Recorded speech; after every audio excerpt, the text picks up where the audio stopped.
तो मेरे पास भी एक वाकया है वसीम भाई। अभी रिसेंटली मुझे मेरे क्लोज रिलेटिव हैं, एग्जैक्ट रिलेशन क्या है वो मैं मेंशन नहीं करूँगा, लेकिन ये कि उनके एक दोस्त हैं और वो यूके में होते हैं मेरे क्लोज रिलेटिव। तो उनके दोस्त की शादी हुई तकरीबन 4 साल 5 साल हो गए अब।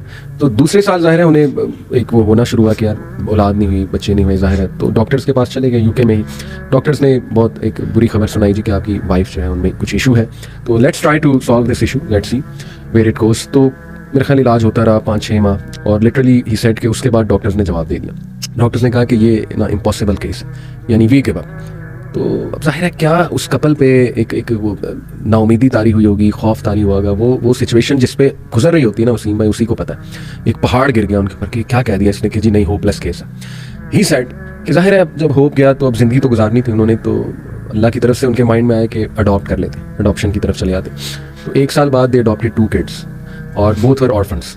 एंड ही सेड कि माशाल्लाह वो अल्लाह की तरफ से बच्चे भी ऐसे कि बिल्कुल उनके लगते हैं, यानी कि शक्ल सूरत बिल्कुल वैसी है। एंड ही सेड कि विल यू बिलीव इट कि अडॉप्शन के साल बाद अल्लाह ने उन्हें उनकी भी औलाद दी। सुभान अल्लाह, सुभान अल्लाह, सुभान अल्लाह। डॉक्टर्स कह रहे थे इम्पॉसिबल केस है, कुछ नहीं हो सकता, हम वी गिव अप। और साल बाद राइट आफ्टर अडॉप्शन अल्लाह ने उनको उनकी भी औलाद जो दे दी। अब देखें अल्लाह ने उनसे उनके वो ऑर्फन्स जो है ना वो अडॉप्ट करवाने थे। And the circumstances took them there actually कि दे अडॉप्टेड द ऑर्फन्स। और देखें कि ये छोटी बात नहीं है वसीम भाई, रसूलुल्लाह सल्लल्लाहु अलैहि वसल्लम ने कहा जो कोई यतीम की कफालत करता है ना, me and him like this in paradise. तो कैसा रुतबा भी अल्लाह ने उनका बुलंद किया, उनसे एक इंतहाई नेक काम भी करवाया और बाद में खुद भी अल्लाह ने उन्हें जन्म। और ये एक नहीं, ये कई स्टोरीज हैं वसीम भाई। I can go so many. हमारे क्लाइंट ने 55 केजी वजन भी कम किया। सही। वो जब आए तो उन्होंने बताया कि मैंने ये वजन क्यों कम किया जी। शादी को 14 साल हो गए थे। सही। 14 साल बाद अल्लाह ने बेटा दिया। अच्छा ठीक है। उसके बाद कुछ अरसे बाद एक और भी दे दिया। सही। और कहते हैं कि मेरा वजन इतना ज्यादा था कि जब वो बड़े होना शुरू हुए, जब वो दौड़े लगाते थे मैं साथ एंजॉय नहीं कर पाता था। तो मुझे उन्होंने मोटिवेट किया बच्चों ने कि भाई मैं कैसी एग्जांपल सेट कर रहा हूँ। तो उन बच्चों को देख के मैंने ये अपना वजन कम किया कि भाई अब मैंने तो चलो इतना अरसा वेट किया, फिर अल्लाह ने करम किया, ये मेरे बच्चे मेरी फिटनेस का राज है। तो अब ये देखे ना कि कैसी कैसी स्टोरीज है। उस दिन 10 साल बाद बेटा हुआ अल्हम्दुलिल्लाह। अच्छा। तो वो मतलब बड़ा आए तो वैसे तो कहते हैं ना तोहफे तायफ नहीं लेने चाहिए, लेकिन मोहब्बत में लेके आए थे। तो कहते हैं कि हर फजर के बाद ना मैं सदका करता हूँ। उन्होंने मुझे कहा कि डॉक्टर सिंह मैं आपसे वादा करता हूँ कि आखिरी सांस तक उस सदके में आपका हिस्सा रहेगा। तो जब ऐसी बातें होती हैं, जब ये जो एक कैफियत है ना वही बदल जाती है। और बाकी मैं तो ये देखता हूँ कि हाँ जो हमारा काम है लोगों को सुनना, उसमें एनर्जी थोड़ी सी नीचे होती है, क्योंकि इतने लोगों की बातें आप सुन रहे होते हो, उस तकलीफ को महसूस कर रहे होते हो। लेकिन जब एक पेशेंट आके ये कहता है ना कि मुझे फर्क पड़ा, वो ख्याल आपका बड़ा लतीफ हो जाता है। बल्कि वो ज़तौरी में कहते हैं कि अपने ख्याल को इतना लतीफ करना है कि या लतीफ़ हो जाए। तो यानी कि प्योरीफाई करना है इसको। तो आपने वो किस तरह से करेंगे? कुरान को तर्जुमे से पढ़ के, इसी तरह से ऐसे लोगों को ढूंढें जो अल्लाह का जिक्र करते हैं, क्योंकि जब वो महफिल इकट्ठी होती है तो उसमें जो है बरकत होती है, उसमें रूहानियत होती है, उसमें शिफा होती है। तो अनफॉर्चुनेटली जो है हमारे उस अब जदीद दौर में ये चीज़ें खत्म हो गई हैं। पुराने वक्तों में गाँव में ऐसा होता था कि कोई एक अल्लाह वाला होता तो उसके पास सारे बैठते थे और अल्लाह का जिक्र, अल्लाह के रसूल सल्लल्लाहु अलैहि वसल्लम का जिक्र वो होता था और फिर उससे उनकी रूह ताज़ा होती थी, रूह को ताकत मिलती थी, रूह को ग़िज़ा मिलती थी। अब चूंकि इतनी मसरूफियत है, सही, यानी कि मैं तो ऐसे कहता हूँ कि लोगों के पास शायद मरने के लिए भी टाइम नहीं है। इस हद तक खतरनाक मसरूफ है। तो बस यही है कि थोड़ा सा ठीक है, मतलब यानी कि मसरूफ होना अच्छी बात है, लेकिन देखें कि आपकी मसरूफियत आपको अल्लाह की तरफ ले जा रही है या कहीं अल्लाह से दूर तो नहीं ले जा रही। इसको तो देखें ना। सही बात। रात को सोने से पहले जरा देखा करें कि पूरा दिन कैसे गुजारा, नमाजों का चेक देखा करें कि पूरी पढ़ी, इसी तरह से लोगों के साथ क्या रवैया रहा, किसी ने 2-4 बातें बुरी कर दी तो बर्दाश्त कर ली।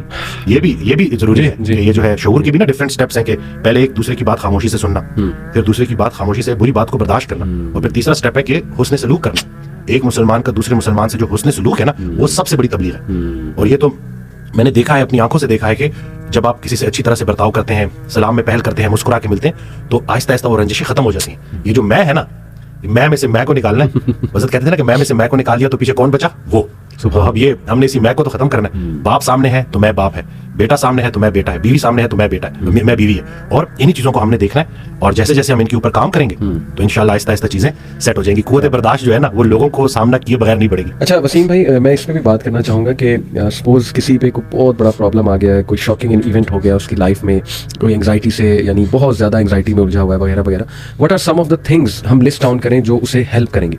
मैं सबसे पहले बताना चाहूँगा आपको कि मेरे नज़दीक ना वसीम भाई, एक्सेप्टेंस जो है it is very important. You have to accept के you are in that situation. बिल्कुल। और ये अल्लाह की तरफ से, देखिए ना, हमारा कदर पर जो ईमान है वो सिर्फ ये नहीं है कि हाँ जो खैर आई जा रही है वो ही कदर है। अल्लाह की तरफ से अगर अल्लाह आपको टेस्ट कर लेता है, कोई चीज़ आप लिखी हुई थी वो आ गई आप तक, तो उसको भी एक्सेप्ट करना, ये मेरा ख्याल it is the first step towards moving to a positive path. क्या आप समझते हैं? बिल्कुल। उस दिन एक साहब आए, वो कहते हैं कि मैंने जिंदगी में कभी स्ट्रेस लिया ही नहीं। तो मैंने कहा सर क्या करते हैं? बगैर स्ट्रेस के तो आप जिंदा ही नहीं रह सकते। सही। फिजियोलॉजिकल एंजाइटी, ये तो आपको जिंदा रखने के लिए जरूरी है।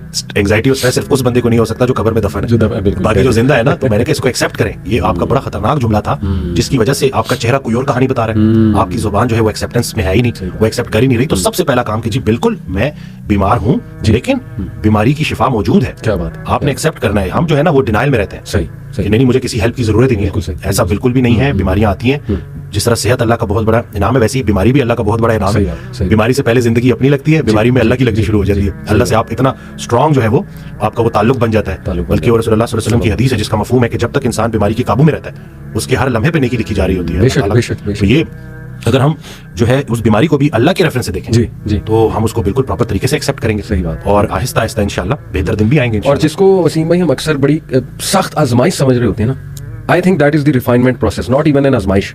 आजमाइश तो देखे ना, अंबिया पे कैसी कैसी आजमाइशें आई हैं। हज़रत अय्यूब अलैहिस्सलाम, हज़रत याकूब, हज़रत इब्राहिम, मतलब हज़रत सारा बांझ हो गई और फरिश्तों ने जब न्यूज़ दी, गुड न्यूज़, तो इवन शी कुडंट बिलीव कि ये कैसे हो सकता है। तो हम तो सोच भी नहीं सकते ना उन आजमाइशों का जो अल्लाह ने अपने प्यारों को जिस तरह से आजमाया। आई बिलीव कि वो रिफाइनमेंट प्रोसेस अल्लाह रिफाइन कर रहा है आपको। अभी रिसेंटली वसीम भाई एक मेरे पास एक सिस्टर का मैसेज आया, तो काफ़ी परेशान थी। शी सेड के मेरे ट्विन्स बच्चे हैं, और भी हैं 2-3 और बच्चे भी हैं उनके, लेकिन दे वर द फर्स्ट बॉर्न। ये ट्विन्स जो हैं, दोनों बेटे हैं। शी सेड कि उन्हें कोई न्यूरोलॉजिकल डिसऑर्डर है, उनकी ना गर्दन नहीं टिकती, और हर वक्त यानी जाहिर है कि parents become dependent on such children. तो शी सेड कि उनका इम्यून सिस्टम भी बहुत वीक है, यानी उन्हें हर तीसरे दिन को बीमारी हो जाती है। तो हर वक्त ना हम खपे हुए हैं उनके साथ ही, जो ना हम जुड़े हुए। एंड शी वाज सेइंग कि मुझे नहीं यकीन आ रहा है मेरे साथ हो गया, और मैं क्वेश्चन करती हूँ इसको, डेली क्वेश्चन करती हूँ कि ये क्यों हुआ मेरे साथ, और मैं अल्लाह से भी पूछती हूँ कि मेरे साथ क्यों। और आहिस्ता आहिस्ता मैं अल्लाह के बारे में थोड़ा सा नेगेटिव भी जो है ना वो होती जा रही हूँ। सबसे पहले तो मैंने अप्रिशिएट किया कि आपने अपनी वो दिल की एक वो सही ख्यालात जो है उनको सामने रखा है, ज़ाहिर इट्स इंपॉर्टेंट। लेकिन फिर मैंने उनका कि देखिए, सबसे पहले यू हैव टू एक्सेप्ट कि you are in this situation and it is from Allah सुब्हानहू व तआला। ये लिखा हुआ था आपके लिए कि आपके बेटे उनको ये इशू होगा। सबसे पहले उसको एक्सेप्ट कर लें, एक ठंडी आह भर के। उसके बाद ये सोचें कि ये अल्लाह सुब्हानहू व तआला की तरफ से ज़रूर इसमें को खैर। और फिर मैंने उन्हें कई खैरें गिनाई। एक तो ये कि देखें, मैंने कहा जो ऐसे बच्चों की कफालत करते हैं जो अल्लाह की तरफ से एक आजमाइश है, तो ऐसे बच्चे तो वैसे ही पुल सिरात से उनके लिए एक जो है ना वो आप कह लें कि निजात का बाइस बनेगा। हदीस में अल्फाज है इस तरह। दूसरा ये कि एक एक मौके पे आपके गुनाह झड़ रहे हैं, यानी अल्लाह को पता है ना ये मेरा बंदा हर वक्त परेशान और खपा हुआ है, तो अल्लाह आसानी भी पैदा करेगा। हो सकता है आपको अभी समझ आ जाए कि ये क्या था मकसद इन बच्चों का, हो सकता है आपको क़यामत वाले दिन दिखाए अल्लाह। तो ये तो इंसान कभी नहीं कह सकता ना कि नहीं जी I am destroyed, I am doomed and I am gone. कई लोग हैं वसीम भाई, मैंने उन्हें मिसाल दी उनकी कि अगेन ये भी मिसाल मेरे वो जो क्लोज रिलेटिव हैं उन्होंने ही बताई, उनसे मेरी ये गपशप लगी रहती है माशाल्लाह, जैसे अभी आपसे लगाना। तो उनके पास भी काफ़ी एग्जाम्पल्स होती हैं, तो बड़ा मज़ा आता है उनके पास बैठ के।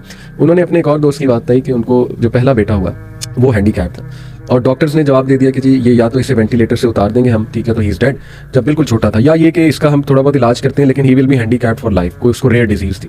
ही साइड के नहीं हमारा इसमें बिलीफ नहीं है कि मार दिया जाए। मर्सी किलिंग आपको पता है वेस्ट में एक पूरा कॉन्सेप्ट है। ही साइड के नहीं, मुझे कबूल है ये बच्चा। और वसीम भाई वो कहते हैं कि मैंने आज तक उस बंदे के मुंह पे शिकायत नहीं देखी, and he loves his son so much. 6 साल 7 साल का बच्चा हो गया, यानी वो इतनी एफर्ट कर रहा है ना वो बंदा अपने बच्चे के लिए। उसने घर भी ऐसा खरीदा जिसमें लिफ्ट लगवाई, ठीक है, वो लिफ्ट से अपने बच्चे को नीचे लाता है, गाड़ी में सीट ऐसी बनवाई कि उसका बच्चा बैठ सके कंफर्टेबल, यानी he is doing so much for his child. Do you think Allah ताला उसकी तमाम एफर्ट्स वेस्ट कर दे? अल्लाह ताला उसको जजा नहीं देगा। अल्लाह कहता है कि जर्रा बराबर भी नेकी करोगे ना मैं सामने ले आऊंगा, जर्रा बराबर भी बुराई की होगी मैं उसको भी सामने ले आऊंगा। और अल्लाह कहता है कि इस मोहसिनीन को तो अल्लाह फिर ऐसे रिवॉर्ड करेगा कि आप जो है वो सोच भी नहीं सकते। देखिए ऐसी मिसालें भी हैं वसीम भाई कि who are in that situation boldly and bravely they have accepted that situation. We have to be brave in life.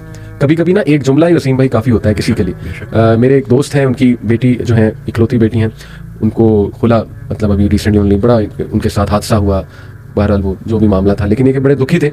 तो उन्होंने मेरे से काफ़ी डिटेल में बात की। तो अभी रिसेंटली मैं उनसे मिला ना तो बड़ा खुश थे माशाल्लाह, और ख़ुद उन्होंने बताया कि अली भाई यकीन करें आपका एक जुमला जो है ना वही मेरे लिए काफ़ी था। मैंने कहा अच्छा कौन सा जुमला, क्योंकि मुझे भी नहीं याद था, मैंने तो काफ़ी बातें की थी। कहते नहीं वो एक जुमला, कहते आपने सबसे पहले मुझे कहा था कि लिसन बी ब्रेव, बहादुर बने, जो हो गया है उसको फेस करें, अल्लाह ताला बेहतर करेगा। कहते बस that's it, I became brave. Allah से मैंने कहा अल्लाह मुझे बहादुर बना दे, मुझे सकत दे दे ये सिचुएशन एक्सेप्ट करने की।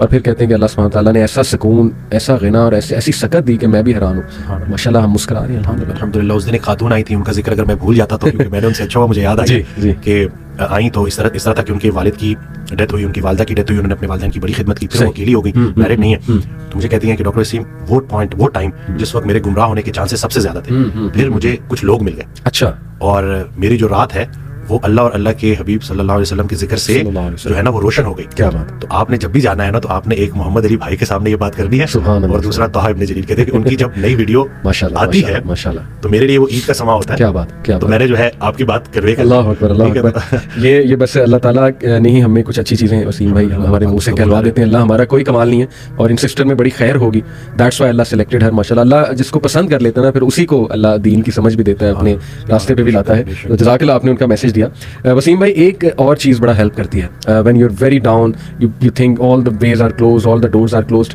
और वो ये हदीस से साबित है कि दुनियावी मामलों में हमेशा अपने से नीचे को देखो। ये बड़ा ना एक कह लें कैथारसिस भी है, और इसमें ना बहुत ज़्यादा दिल हल्का होता है।